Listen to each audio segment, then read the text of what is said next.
Hello and welcome if you have just joined me. My name is Tomo and this is the first video in the series of the Titanic. It's a 1/400 scale model from Airfix and I have all the bells and whistles to accompany it. Here I'm already showing you one example of this bell and whistle. It is a reference book that's going to be my go-to for accuracy. Of course, I'm going to be accurate to the scale and I'm not gonna go to every single minute detail because that's just gonna drive me crazy. If I'm going to be building this Titanic from trumpeter in 1/200 scale, which is far larger than this, maybe I will consider it be more specific with my build, but as it stands, this will be just fine. Now the instructions for the Airfix's Titanic are pretty straightforward and to the point, and these 3 steps are basically the whole subject of this video. I know it doesn't seem a lot, but it is quite substantial, and yeah, let's get started. Nothing like a fresh model kit to start off your day, and this is the first step, making the stand for the Titanic. Well, and this is our first task to assemble. It's a Titanic stand. I know it's not the most exciting thing to watch, but it's still a part of the build, so I'm including it in this video. It's a very simple stand. It has 2 standoffs. Here I'm taking one apart. It's a gold-plated stand. It's not really glued together right now. I just mocked assembled it to see how it fits. You see it comes apart like this. And it kind of goes into this little holder for the Titanic and the base, which has a little notch on the bottom that corresponds with the notch in the stand, so you can't really go wrong with that. The other thing to address is the Titanic plaque. Here it's gold plated R.M.S. Titanic. It's kind of cheesy, I'll have to spice it up a little bit. If you don't like the plaque, you can put up this thing. It goes onto the stand and the stand goes into this hole here, but I'm gonna use this. Now I want to change the look of this plaque because it's kind of cheesy when it's gold, I think. So I'm gonna paint it in a different color, maybe even make a different background for it, I'll know, but we'll see when we go along.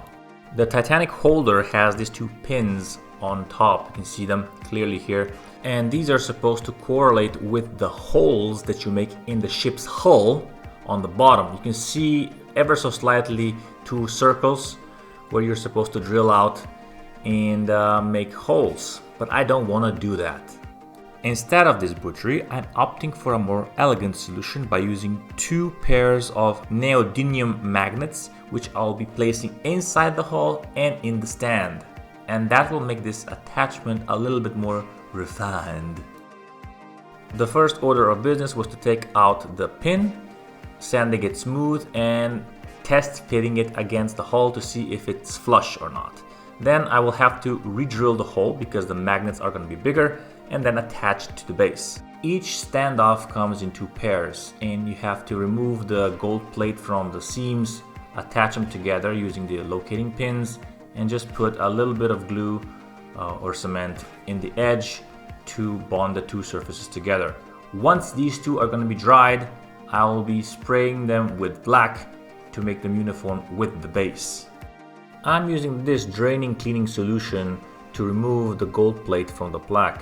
Now it does work, but it takes a long time, around 2 hours, but it still doesn't remove every single thing. I've used a different brand previously and it worked much better. This is what it looks like after 2 hours of soaking. It's not really great, is it? I've had better results with the other solution. I'm gonna put it in the corner, you'll see. It's not a sponsored video, but this is what I used previously on a Tamiya motorcycle where I stripped down the chrome plating from the engine. Yeah, well, we'll have to live with this. Next, I gave the plaque a fine mist of Tamiya Fine Primer. I gave it just 2 very light coats. You can still see some of the gold shining through. The reason that I did that is because I wanted to preserve the background texture on the plaque. In the next step, I spray the whole thing with Tamiya X1 Gloss Black.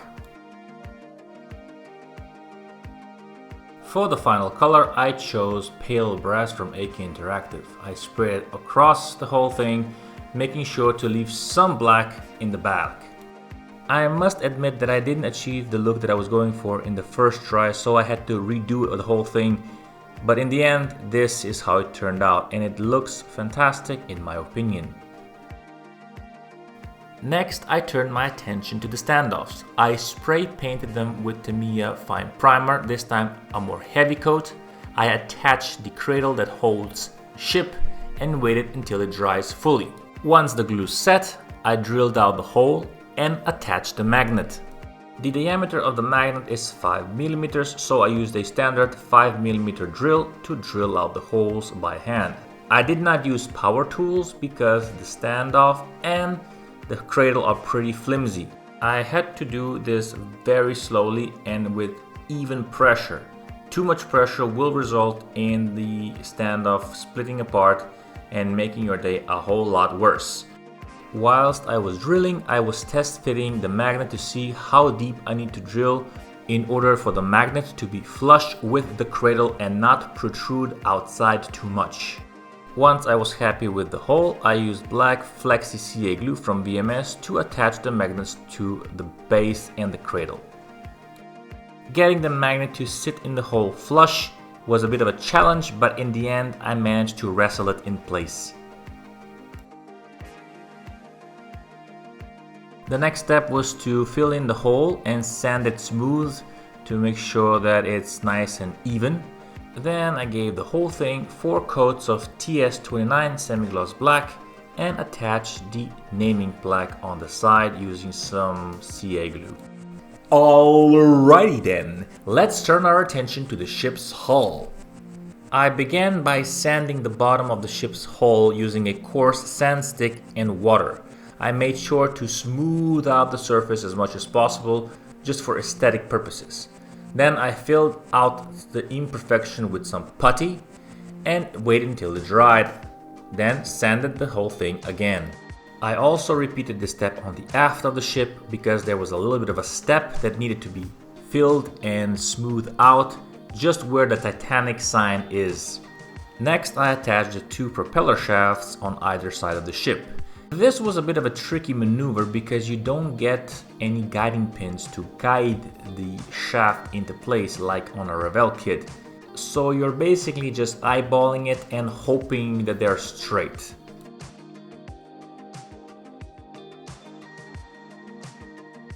While the ship's hull has reasonable detail on the side with rivets and doors and hatches, there's one thing that you do need to turn your attention to.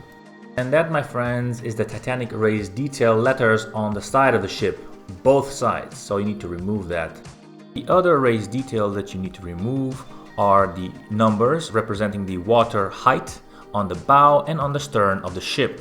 Since I'll be painting this ship's hull in my own special colors, I will leave the waterline markings on the ship's hull. Now the waterline marking is this very tiny little seam line that runs through the entire length of the ship and on both sides.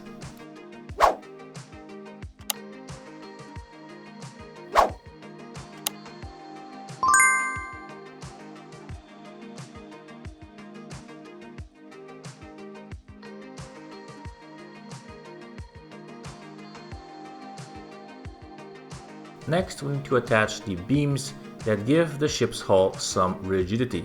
These are super simple to attach. They have a little notch on the end that corresponds with a notch in the hull. They're numbered, so you really can't mess this up, and you just put some cement on the edge, slot it in place, and you are done.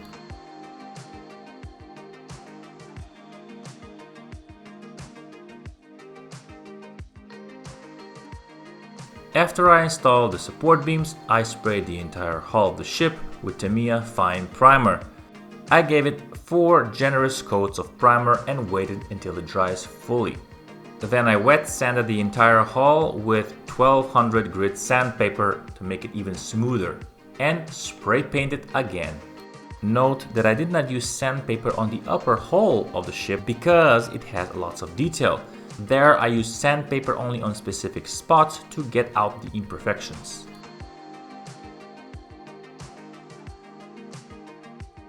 At this point I also attached the 2 neodymium magnets in the hull of the ship using CA glue, and it sticks very well. Note, you do need to be mindful of the magnet's polarity when you are gluing them in place, because once they're set, it's almost impossible to get them out. I used a little bit of masking tape to further secure the magnets in place, but you don't really need to do that. I also did some filling with putty on the stern of the ship where the propeller shafts exit the body, because there was a gap. For the waterline paint, I'm going to be using Vallejo's antifungal red that comes in this set.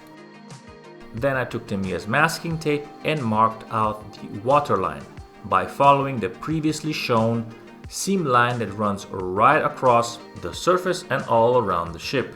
I was always mindful to make sure that the seam line was as symmetrical as possible on both sides. Then I used this rather handy masking PVC curtain and went around the entire length of the ship, protecting the bottom from other paint. And this is how I went about attaching the masking curtain. I did not go to the upper edge of the waterline because that was already marked and I didn't want to mess it up. That is why I used a 2mm gap to attach the masking curtain. And I made sure to press down hard on the masking tape so that it would not let any paint seep through. Here I just wanted to show you how the masking bag looks once it's attached to the ship's hull. It's a pretty big bag, you can use it for many types of ships, and it's pretty fluffy and you need to tuck it away when you're painting. And here on the back, you need to make sure to seal the gap firmly so that you don't get any overspray, because that is gonna be a big bummer. I also had to reinforce these propeller shafts with additional masking tape because I was afraid that I'm gonna puncture a hole and that would be bad. And here it is, nice and tucked away and reinforced in the back and all around to make sure that there is no paint leakage whatsoever. It is really important to make sure that you press down on the tape and that you check if there are any tears in the plastic bag, because the last thing you want is to redo the paint again. Next in the painting process was the shear line. That is the yellow stripe that runs around the ship and gives Titanic its distinct look. The paint is RLM4.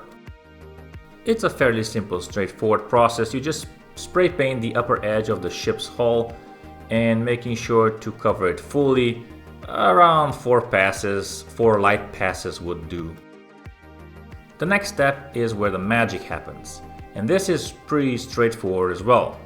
All you need to do is to take out a 1mm strip of masking tape and go all around the ship, making sure to press down on the masking tape fully and firmly so that you don't get any overspill.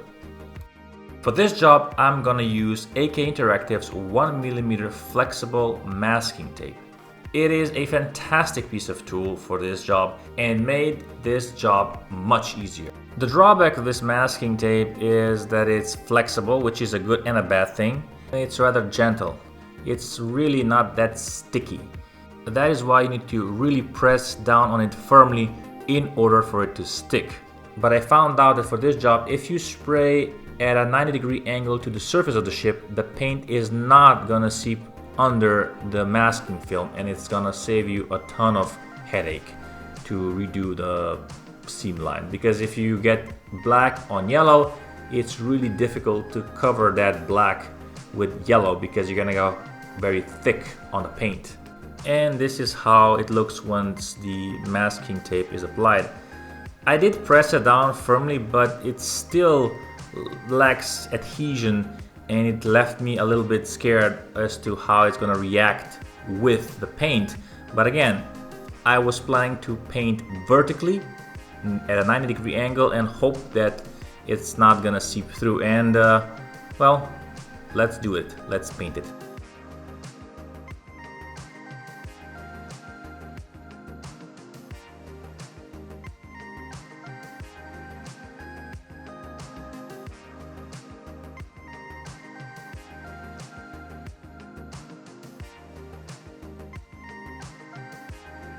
Right, so the hull is painted. Now let's just wait until this dries, and again, crossing my fingers that everything went right.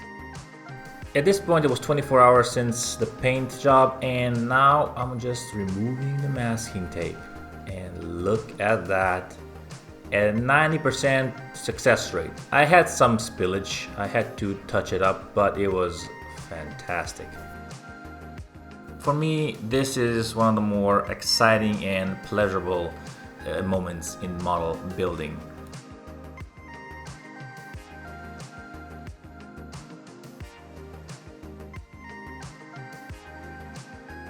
The next step in the process is to paint the inside of the hull, more specifically this area where you have the deck.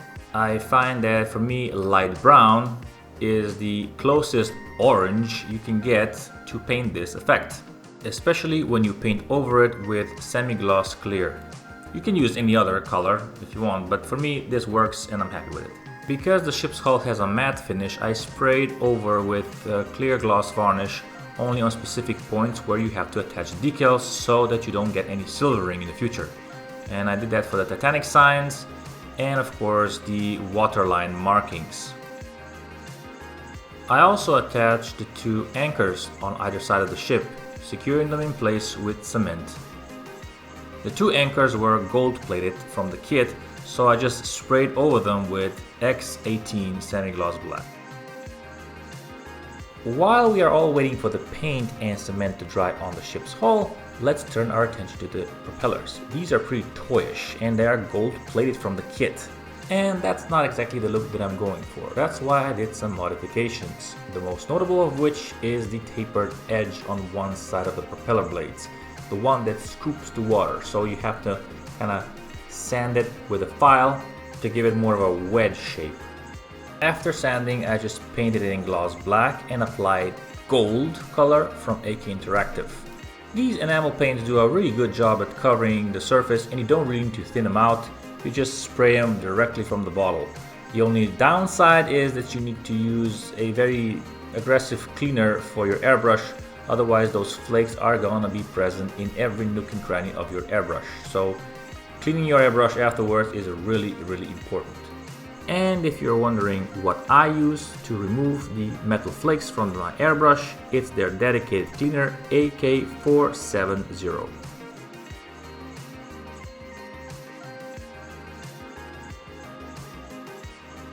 And the last thing to add to the screws or propellers is the antifungal red in the middle. This is what my reference pictures show, and I'll give you an example up in the corner. Note that the middle propeller only has the red tip, not the whole shaft, whilst the other two have the whole shaft painted in red. And this is how the inside wall of the hull of the deck looks like once painted, in the bow and the stern. Next, we need to apply the decals, the signs and the markings. Bow and stern. Here I'm using Padding House decals. They're from Germany and they come in this little pack.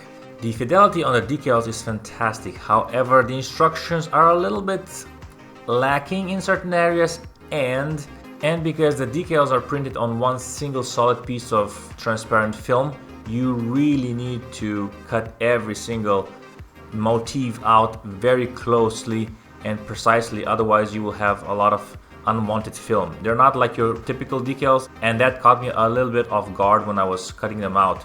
I did not expect that, so just be aware. And what's cool about them, they have like a 3D effect almost. I don't think it's intentional, but it's a cool effect nonetheless. For the application of decals, I just used your typical decal solution, nothing fancy, and it worked out pretty well. Well, boys and girls, that's everything for this video. Next video, we'll be building out the bow deck. So join me back next time, and bye for now.